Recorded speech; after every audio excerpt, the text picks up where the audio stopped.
Dukung dakwah ini terus mengudara. Kajian gratis ini berjalan atas izin Allah dan dukungan tulus dari Anda. Bersama kita sebarkan kebaikan seluas-luasnya. Yuk jadi bagian dari tim kebaikan kami dengan mendukung operasional dakwah. Jazakumullahu khairan kasiran. Bismillahirrahmanirrahim. Alhamdulillahirabbil alamin. Nasta'inuhu wa nastaghfiruh wa na'udzu billahi min syururi anfusina wa sayyiati a'malina. Faman yahdihillahu fala mudhillalah wa may yudlil fala hadiyalah. Asyhadu an la ilaha illallah wa asyhadu anna Muhammadar Rasulullah. Allahumma shalli ala Muhammad wa ala ali Muhammad wa barik. Kabelnya tidak ada. Kabel ini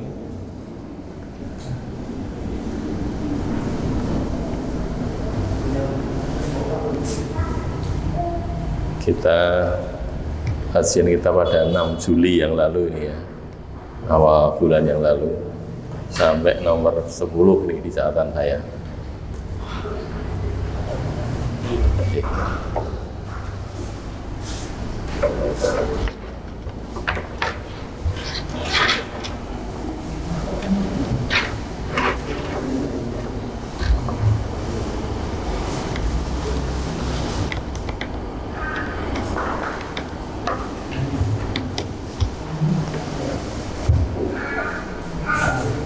Banyak wajah pada hari itu menampakkan nikmat yang dia rasakan.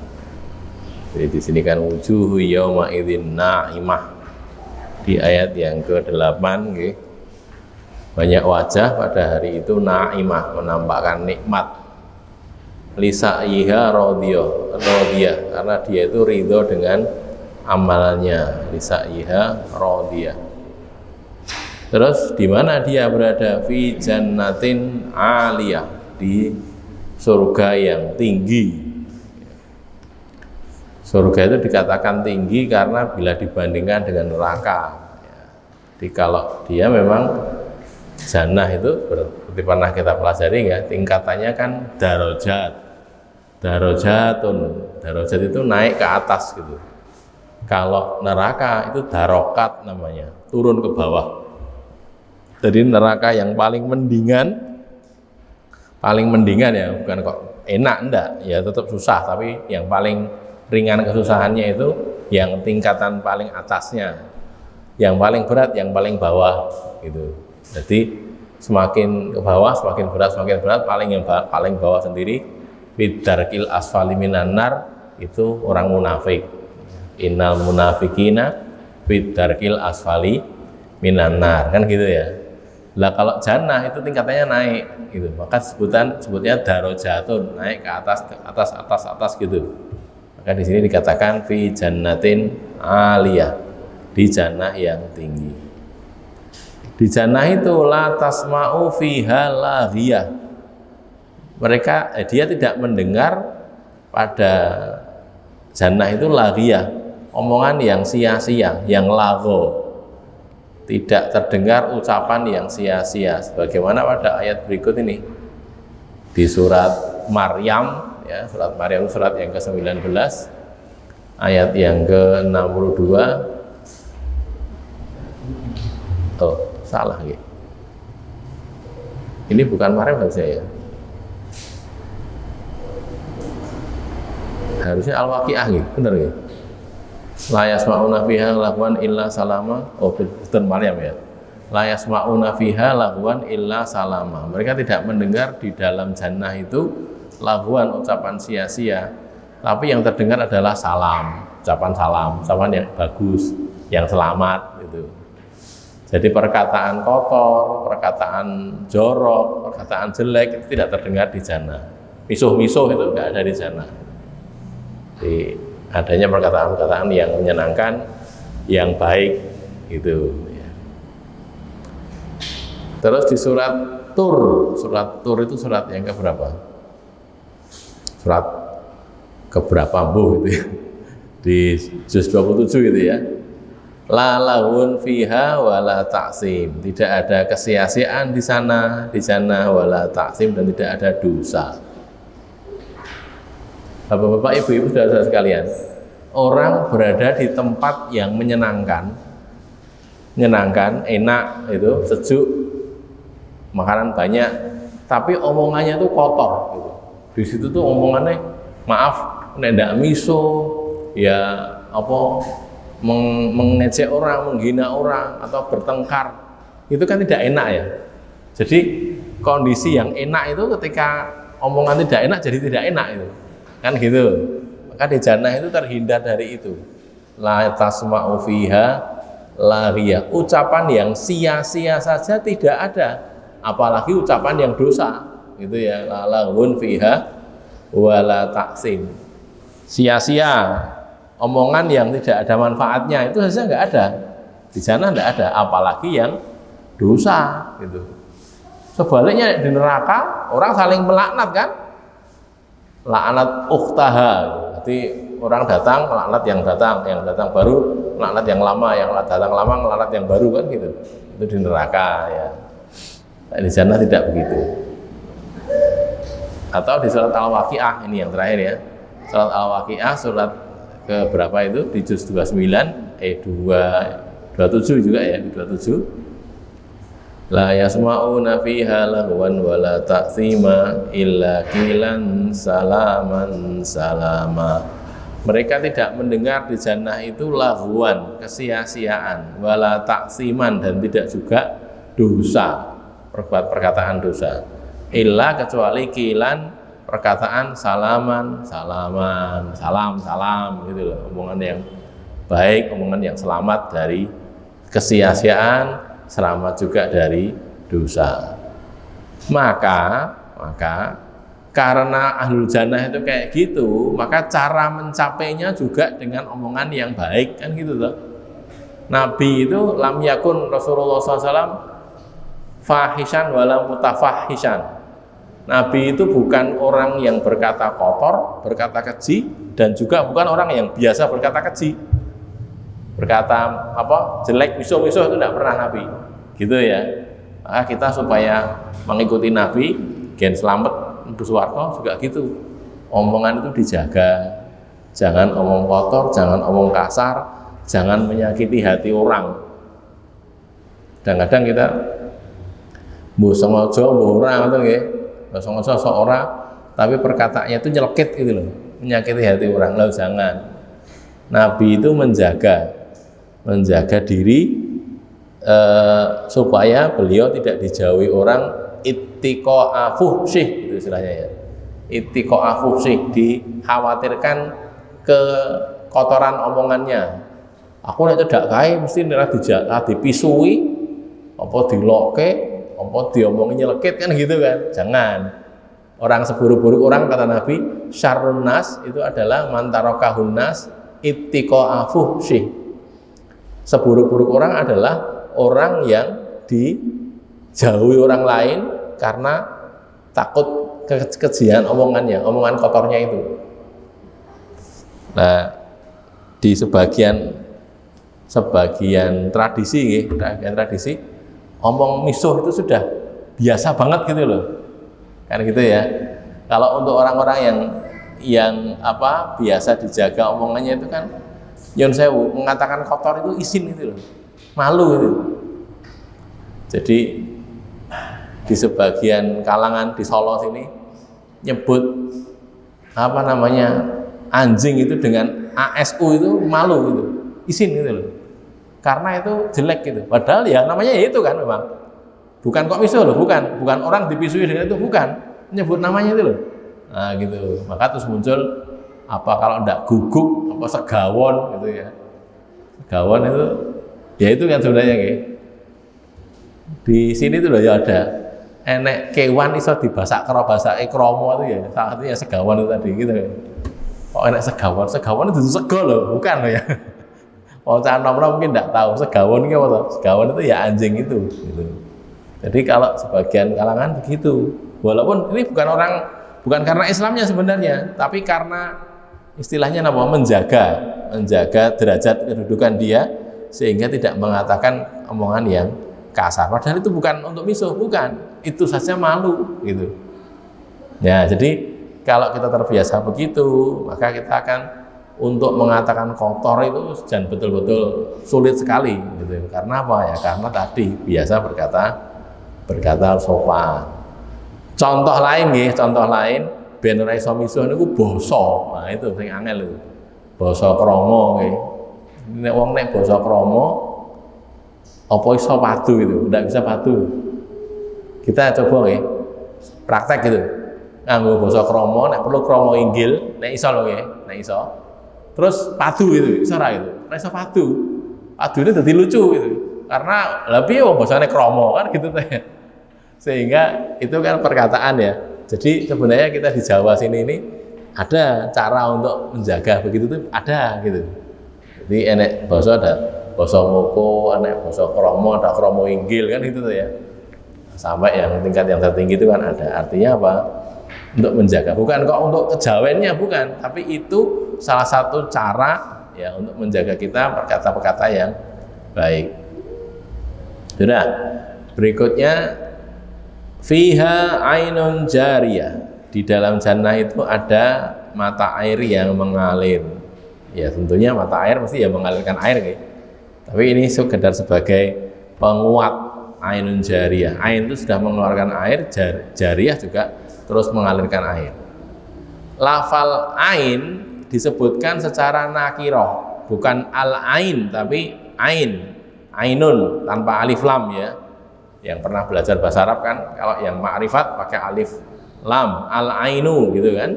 Ini bukan al-ainu tapi ainun. Nakir itu artinya non definitif, tidak definitif. Karena mengapa begitu? Karena mata airnya tidak hanya satu, banyak gitu loh. Mata air di jannah itu banyak. Setidaknya ada 4 mata air yang mengalir menjadi 4 jenis sungai di jannah sana itu. Sudah pernah kita bahas ya. Ini di surat Muhammad itu ya, surat Muhammad ayat 15.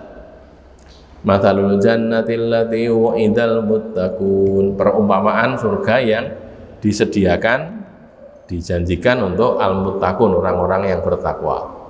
Fiha anharum mimma'in ghairi asin. Di dalam jannah itu ada sungai-sungai, piro-piro bengawan, sungai ya. Min ma'in dari air yang ghairi asin, yang tidak berubah. Airnya itu ya gitu terus, baik terus, itu tidak pernah berubah gara-gara adanya polutan atau ada barang yang masuk jelek, enggak ada. Bagus terus. Apa namanya? Kualitasnya bagus. Zaman saya masih kecil dulu di daerah Cokro, Ponggok itu ya, saya masih kecil. Dulu kalau ke sana itu numpak naik bis apa naik kol itu di jalan, nanti turun masuk itu naik dokar, numpak dokar, turun gandul itu. Jadi bukan bayar, melu di belakang itu ya. Jadi kembali di situ tuh saya masih ingat ada masjid. Terus di depannya itu ada pancuran gitu loh, ya air dari sumber. Itu rata mati itu, blojok terus gitu. Nah, karena emang airnya melimpah ya, blojok terus ditampung di satu kayak kalen gitu, sehingga itu juga jadi aliran kalen itu. Kalennya pun bersih. Gitu. Nah kalau kita bayangkan kalau ini di dunia loh nih ya, di bumi bisa begitu itu. Nah di sana, sedangkan orang di bumi ini, orang dunia ini, kita kan masih BAK, masih BAB ya, buang air kecil, buang air besar. Di sana itu enggak loh, enggak ada buang air kecil, enggak ada buang air besar, jadi airnya bagus terus gitu. Ada cerita kan sungai itu ada hulu, ada hilir ya. Jadi hulu yang bagian atas, hilir yang bagian bawah, dari atas ke bawah. Jadi biasanya di gunung-gunung lah ada orang camping atau apa gitu di bagian soalnya aliran agak bawah sana ya tidak, ya atas tapi tidak paling atas itu, masih ada yang lebih atas lagi. Mau wudhu air sungai itu kan bersih jernih, mau pakai wudhu kok kotor, kok ada kotor, ada apa? Jangan-jangan di sana ada kotoran di atas sana, jadi mungkin kena hujan atau apa. Dinteni sik, nanti resik. Udah mulai jalan bersih lagi, kotor lagi gitu. Loh kok reket gitu. Akhirnya karena biasanya resik kok terus parah ini dhuwur. Ternyata di sana ada kerbau berkubang. Kebo berkubang di situ. Lah ya reket terus carane gitu ya. Jadi kembali saya tadi, Kalau di dunia masih bisa begitu, air yang bersih itu bisa disemari, bisa. Tapi kalau di sana yang berkubang itu loh nggak ada gitu masalahnya, gitu loh ya. Jadi orang enek sing gitu itu, jadi nggih, apa bagus terus gitu ya. Kembali ke sini, anharu min ma'in ghairi asin. Kemudian yang kedua, wa anharu min labanin lam yataghayyar ta'mu. Ada sungai-sungai dari susu yang tidak berubah rasanya, enak terus, tidak jadi basi, tidak jadi kecut gitu, enggak. Susunya bagus terus. Gitu. Sungai-sungai enggak cuma satu ya, anhar itu kan jamak dari nahrun. Sungai-sungai susu yang tidak berubah rasanya. Wa anharu min khamrin ladzatil lisyaribin. Ini juga sungai-sungai dari khomer. Khomer itu minuman keras tuh ya kalau kita. Khomer tapi tidak memabukkan. Ladzatil lisyaribin. Lezat bagi yang meminum, orang-orang yang minum. Jadi kalau barangkali ayat ini mau disampaikan kepada saudara-saudara kita sing cik do mabuk nih oke. Dulu-dulu kita tetangga kita yang masih pada nopo mabuk itu kandhani kowe iki kurang sabar rosek kowe ning swarga wis iso ngombe khamr kowe gitu. Halal gitu kan ya. Sekarang haram khamrnya itu. Khamr di dunia ini jelek dan haram. Di sana itu halal. Boleh minum khamr boleh dan tidak memabukkan. Itu bedanya ya. Khamrin lazzatil lish syaribin gitu. Terus wa anharu min asalin musaffa, dan ada lagi sungai-sungai dari madu musaffa yang dijernihkan, madu yang bersih, yang jernih. Itu ya, kembali sini ya. Mengapa kok disebut ainun, disebut secara nakirah? Karena memang jumlah ainnya itu, jumlah mata airnya itu tidak cuma satu, banyak, akeh.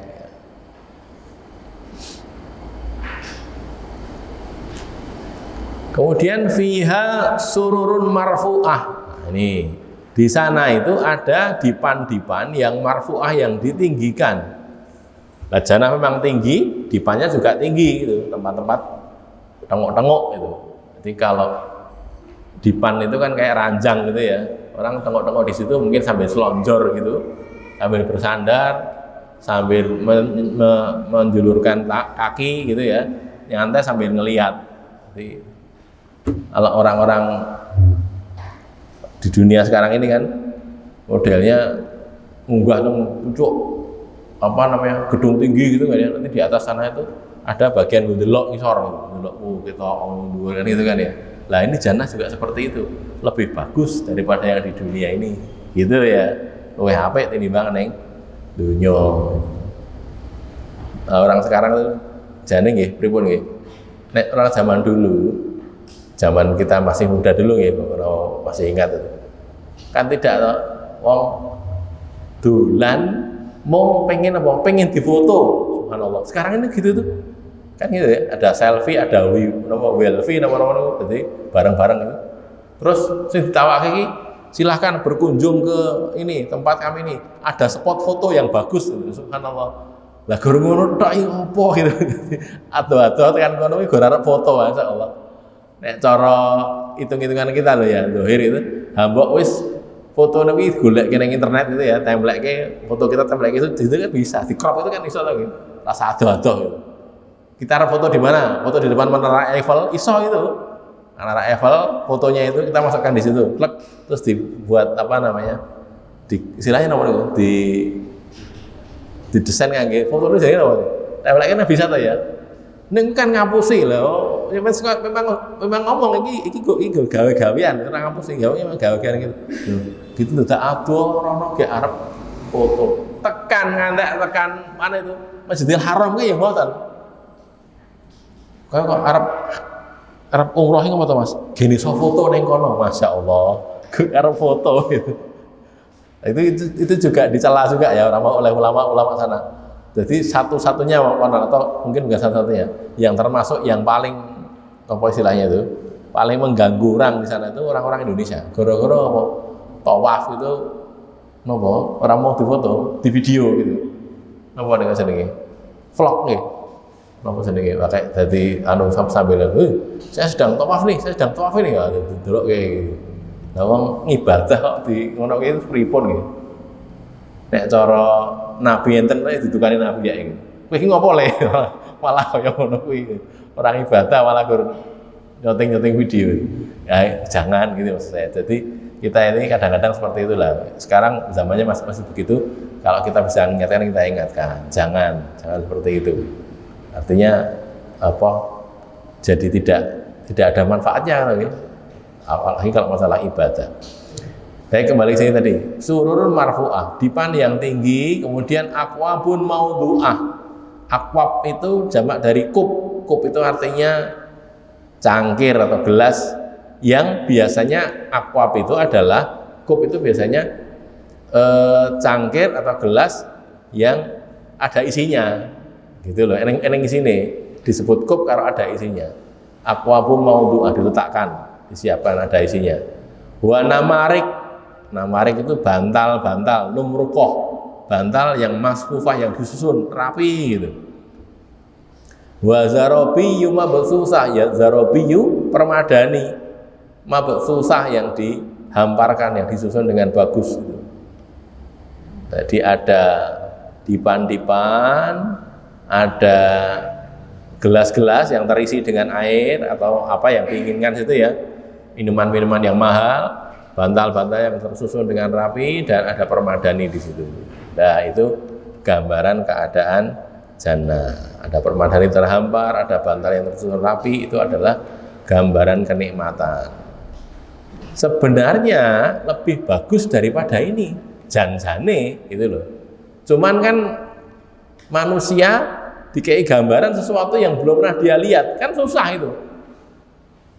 Saya pernah cerita, ada orang wong desa kluthuk itu cuk gunung arep nang kutha dikandani karo engko nang kutha kowe engko nemu enek sepur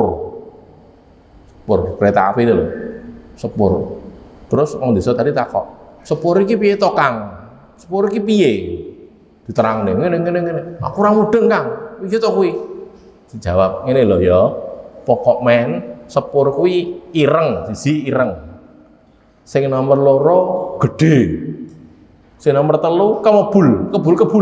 Nah, gitu kan. Dulu kan sepurnya kayak yang sekarang lihat itu loh, ya. Sepur pakai apa itu?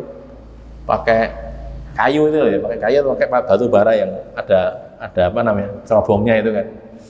Pokoknya ireng, gede, kebul. Kuwi sepur. Ngorek enek ngono kuwi Mas. Piye Kang? Numpak kuwi, tumpak ono kuwi. Nah, wis engko tekan gone kuwi. Nah, gitu. Akhirnya dia ke kota, ternyata nemu enek ireng gede kebul ditumpaki, malah dikoploki dia ini, tibake dikoploki. Ternyata enek wong ireng gede lagi ngerokok itu. Masya Allah. Lah wong ora ngerti kok. Itu tadi loh ya, gambaran itu harus kita ketahui dulu. Sekarang digambarkan jannah yang sesungguhnya, manusia nggak paham, ora mudeng gitu loh.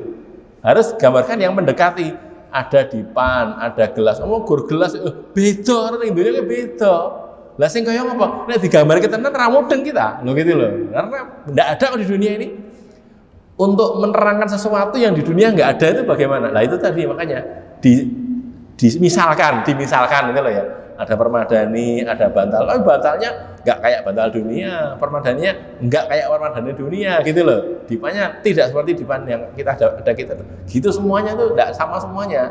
Cuma nek digambarkan sesungguhnya, Allah bisa menggambarkan sesungguhnya, bisa, Allah Maha mampu.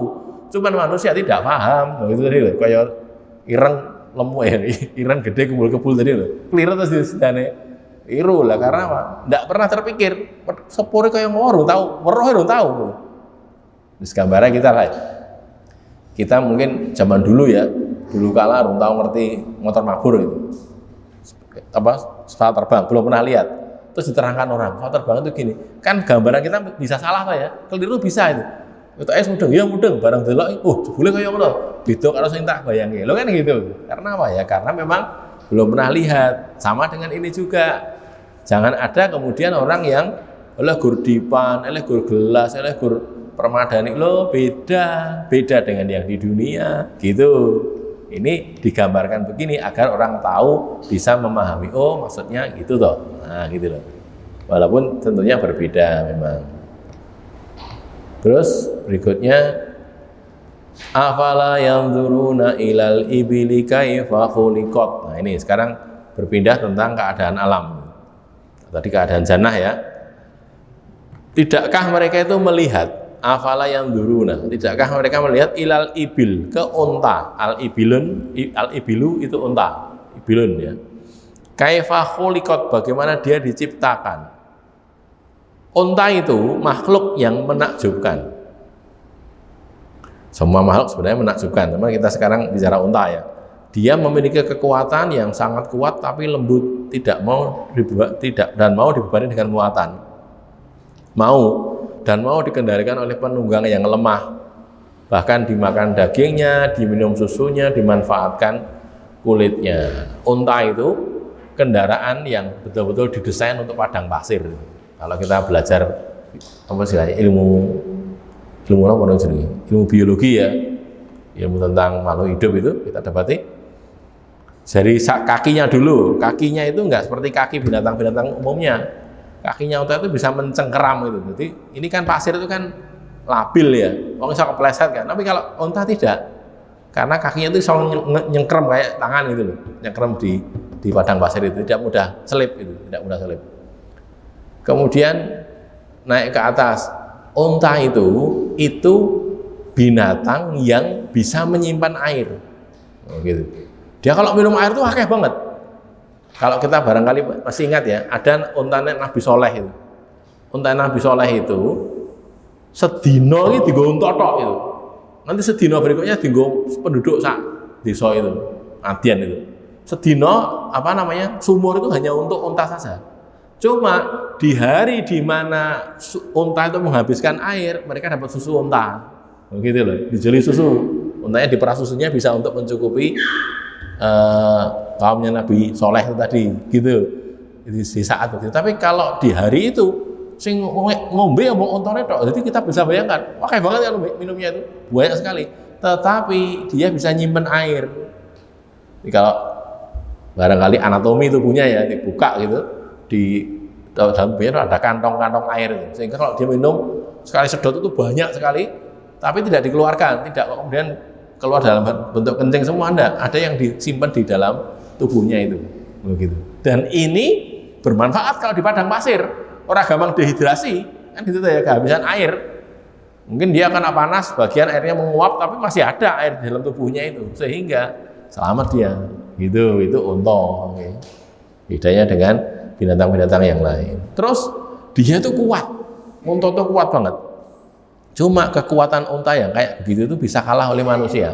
Padahal manusia kan lemah tau ya. Menungso siji musuh unta siji musuh menungso 10 itu menang unta nih. Cuman masalahnya unta itu tunduk gitu loh, orang nesunan, kecuali kalau pas nesu loh. Karena ya ada juga yang unta sedang ngamuk itu yang juga ada. Cuman kalau enggak, dia itu tunduk oleh manusia, bahkan bisa disembelih dengan mudah. Beda dengan sapi. Sapi itu ditibak, biasanya unta mboten, untane ngadeg tok ngoten. Untane ngadeg ini ditusuk dari bawah gini. Kan dhuwur untane dari wadah manusia itu tusuk dari bawah. Sok gini, nanti dia mengeluarkan darah, terus lama-lama habis tiba plek gitu. Jadi untane ngadeg.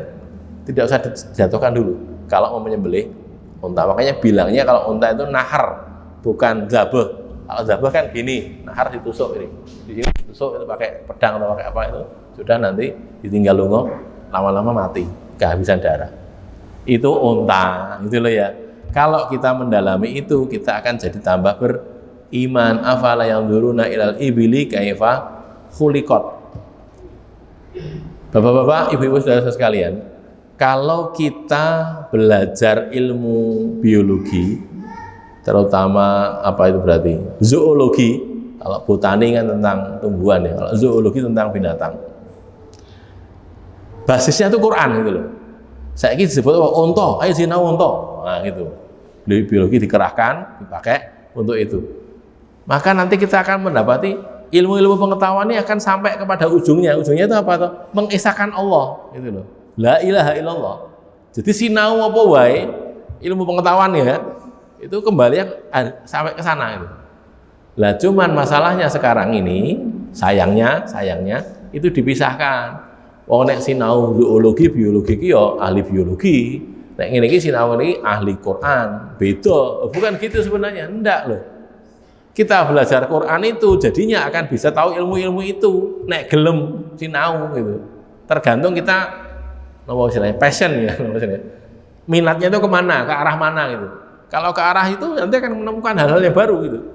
Sinau dari masalah ini, apa onta ini saja, wes diperdalam. Ini jangan apa toh Allah menyuruh melihat onta itu sebenarnya ada apa toh? Menemukan hal-hal baru. Bin buat sekian banyak akhirnya telah beriman. Nah gitu loh. Atau sebaliknya sekarang, wong sinau onto sih itu, sinau onto dapat banyak hal, kemudian ketemu di Quran loh.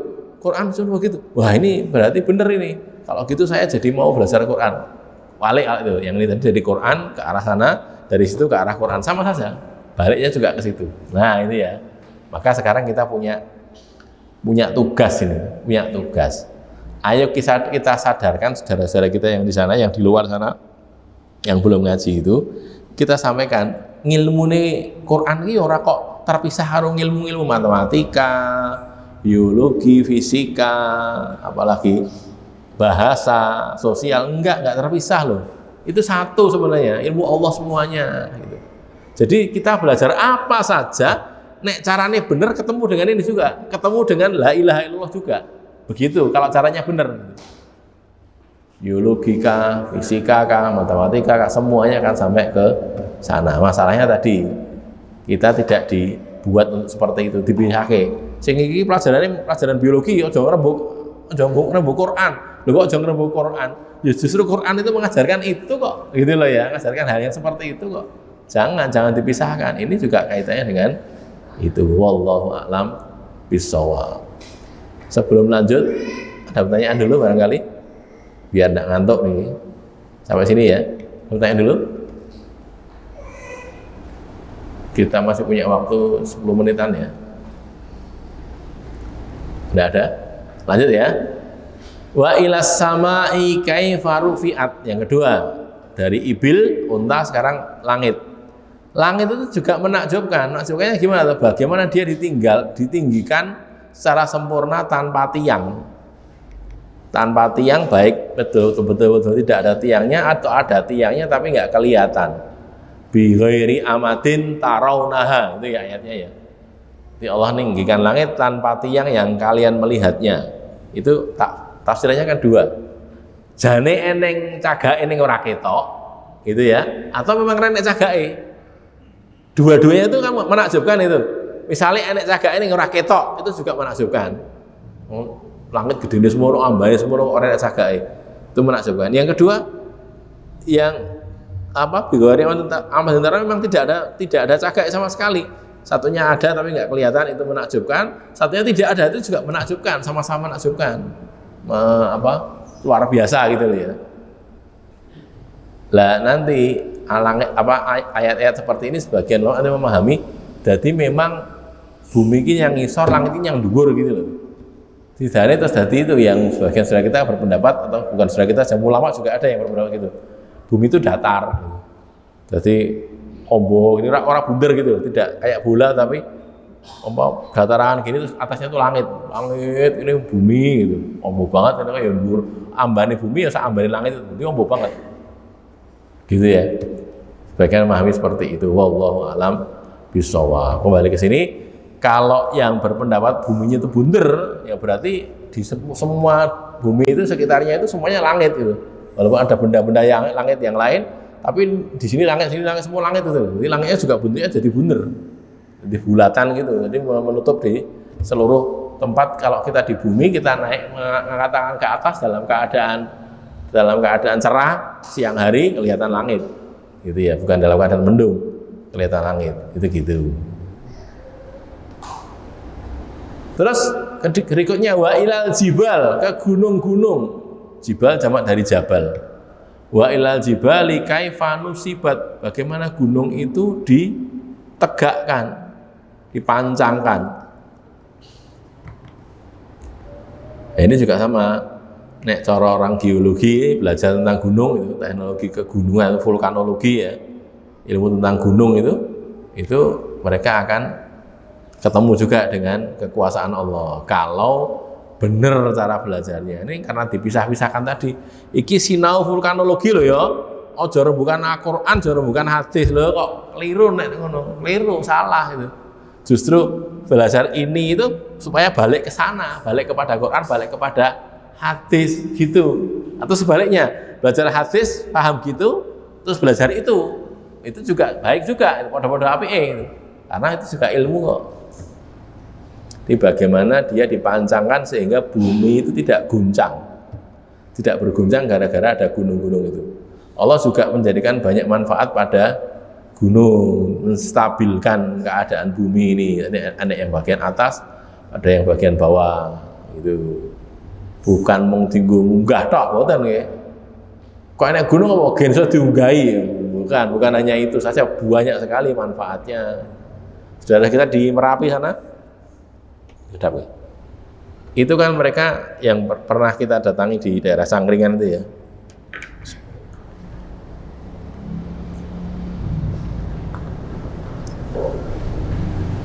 Mereka itu kalau Merapi sedang erupsi gitu, ya susah, ya seneng.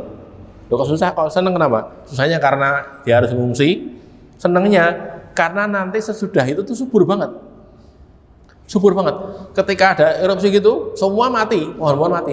Tapi sebentar kemudian nandur apa wae tukul gitu. Karena subur jadinya. Jadi material gunung itu menyuburkan tanah. Nah, itu ya contohnya ya. Jadi di balik musibah itu ada karunia yang sangat besar dari Allah Subhanahu wa taala. Gitu ya. Itu yang terjadi seperti itu. Maka kembali kita belajar gunung, jadinya nemu bahwa Allah itu Maha Kuasa. Apalagi di sini disuruh wa ilal jibal kaifa nusibat. Afala yanzuruna ilal jibal gitu maksudnya. Afala yanzuruna ilal jibal kaifa nusibat. Bagaimana ditegakkan gunung itu. Terus wa ilal ardi kaifa sutihat. Dan pada bumi bagaimana dia dihamparkan. Nah ini sama, ini juga jadi dalil juga tuh ya. Awang bumi ini dihamparkan kok iso bunder iki piye gitu. Kan itu tuh. Oh dihamparkan jenenge dihamparkan yo ora bunder. Ada ulama mengatakan bumi itu datar. Terus ditanyai sama muridnya. Kalau datar itu nanti batasnya sana itu apa? Batasnya laut. Ya baik laut. Sekarang kita di Jawa, Pulau Jawa. Kita ke utara saja lah, selatan ya. Ke utara ada Laut Jawa. Terus batasnya laut. Terus di sana itu masih ada pulau lagi tuh. Pulau Kalimantan, Pulau Sulawesi kan gitu tuh. Sebelah utara sana agak jauh tapi ya. Ada Sulawesi. Terus habis itu kita ke utara lagi, ada laut lagi. Terus ngalor meneh, ijik ketemu ada Filipina, nanti ada Jepang agak jauh dikit ya. Yang lain lagi. Atau kalau agak ke sini tidak langsung ke situ nanti kalau yang agak ke barat sini ada pulau itu Malaya, Malaysia itu, kemudian sampai ke benua Asia yang sangat luas itu, masuk Cina dan sebagainya. Terus entah endi gitu. Kalau itu datar loh ya. Terus habis itu naik lagi ke Rusia, habis itu ke selatan, ke utara lagi, kutub utara. Itu yo es gitu. Ya ini isi enek lagi kan artinya tutupnya isi enek lagi. Terus entek kapan? Itu tidak terjawab ya, walaupun bagi yang mengatakan bumi datar ada jawabannya. Jawabannya apa ya tadi? Mereka mengatakan saudara-saudara kita ini ya, mereka itu artinya sebagian saudara kita juga, orang Islam juga mengatakan bahwa yang mengelilingi bumi ini ya es semuanya gitu loh. Jadi datar tapi dikelilingi oleh tembok es. Sehingga yang dikatakan kutub selatan itu sangat luas sebenarnya, wombo banget. Bukan kok kalau ini bentuknya bunder gini kan ya. Ini utara nih selatan kan gitu. Ini enggak gitu. Karena itu di blok ini melebar gitu sehingga kutub selatannya wombo banget. Yang kutub utaranya kecil, yang ini lebar sekali gitu. Karena kutub utaranya tengahnya itu. Wallahu a'lam bishawab. Tidak usah kita berpanjang kata. Sing percaya ngoten nggih monggo aja lah ya. Soalnya nek ora nanti tiwas padu. Bunder ora, datar, bunder ora datar. Debat-debatan ngono malah tau ngaji. Lah jangan gitu loh. Iki wong ngopo to orang bukan jadi orang ngaji. Jangan. Mau yakin gitu ya silahkan monggo saja wong. Sebagian ulama juga meyakini makanya gitu. Ulama juga meyakini hal yang seperti itu. Baik, kembali ke sini lagi. Dihamparkan, maka karena dihamparkan maka tadi dikatakan bumi itu datar bukan berbentuk bola. Salah kalau itu, dihamparkan kok bola. Fadzakir innama anta mudzakir. Maka berilah peringatan, sesungguhnya engkau itu orang yang memberi peringatan. Engkau Nabi Muhammad ini ya. Engkau hanyalah orang yang memberi peringatan. Innama anta mudzakir. Kok hanya itu gimana maksudnya? Kok guru memberi peringatan? Karena kamu itu bukan pemaksa. Lasta alaihim bimusaitir. Kamu tidak memaksa orang gitu. Tidak loh. Muhammad itu tugasnya cuma memberi peringatan saja, bukan memaksa orang. Itu illa, akan tetapi, ini ilahnya ini ilah mungkotek ya. Akan tetapi orang yang tawalla wa kafar, orang yang berpaling dan kafir ya. Man tawalla, orang yang berpaling wa kafar dan kafir, fayu'adzibuhullahul adzabal akbar, maka Allah akan menyiksanya dengan siksaan yang besar, adzabal akbar. Maka Allah akan mengazabnya dengan azab yang besar.